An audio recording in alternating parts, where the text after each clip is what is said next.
I don't think I think consciously about being a woman holding a leadership position in most instances.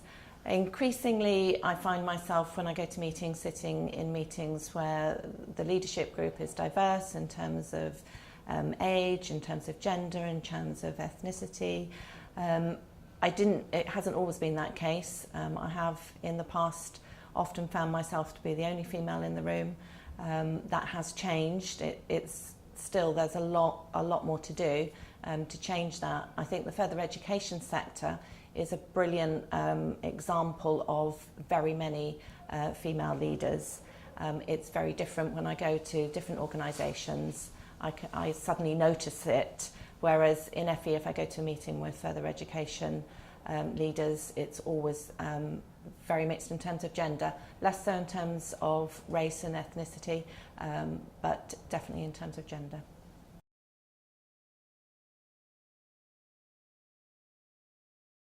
I think it's always a challenge for women raising a family and working, because I think it's very easy for women to feel guilty that they're not spending enough time at home or enough time with their children. If anything goes wrong or your child's not happy, you think, oh, it's because I work, it's my fault.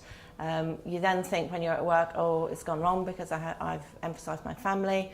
And I think that we put that on ourselves often as women. So I think we have to work to question that and recognise actually the skill set that we have in managing a full-time job and a career and looking after our families is a real skill set. That has impacted on my career because I didn't move jobs because I wanted to have a stability. My children are now grown up and I've been able to move, and I feel I've taken a job for me because it works for me, which is lovely.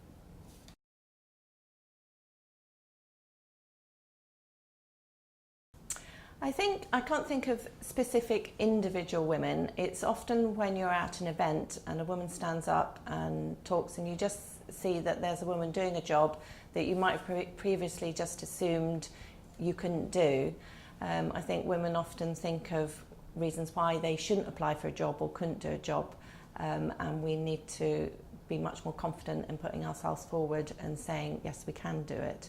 And of course we can, and we do it very well. I was inspired by my mum, who was a single parent, who didn't go to college until she was in her 30s. So she went to a further education college just like Lambeth. She did an access course, she had a baby at the same time, then she went and did a degree, and then she ended up teaching in university. And because she did that, at that point, I became interested in education.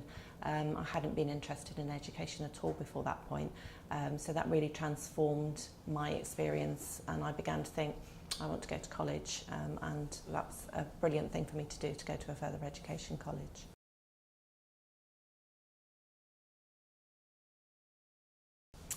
I think breaking the glass ceiling does require qualities.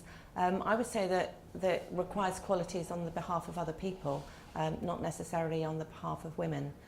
So I've certainly been in positions where I've been very clear that jobs have been offered to the male candidate because organisations wanted to have a male leader. That's a shocking thing to have experienced. It still makes me angry, although that happened a long time ago. So yes, I think qualities do need to change, but I don't think it's necessarily the women that need to change. It's the qualities of the people, the board, the executive leaders that are making those appointments. They need to recognise the value that a diverse leadership group has in any organisation.